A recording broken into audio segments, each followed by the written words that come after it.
Assalamu alaikum. My name is Muhammad Nahan.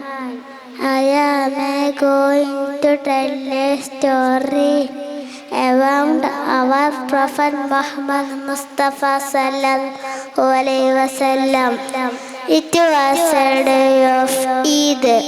People were celebrating Allahu Akbar, Allahu Akbar.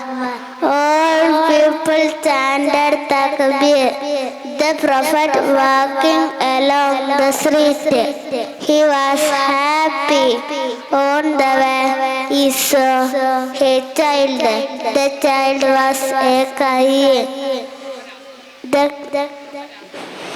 The Prophet asked, "What happened, my son?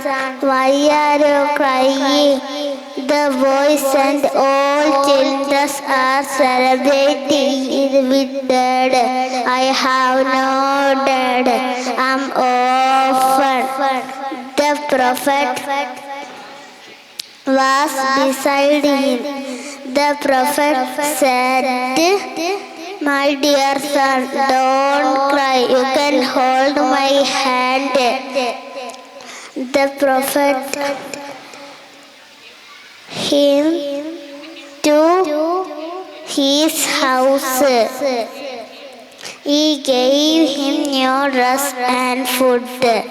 Then the Prophet said, "My dear, I am your father." The child was very happy.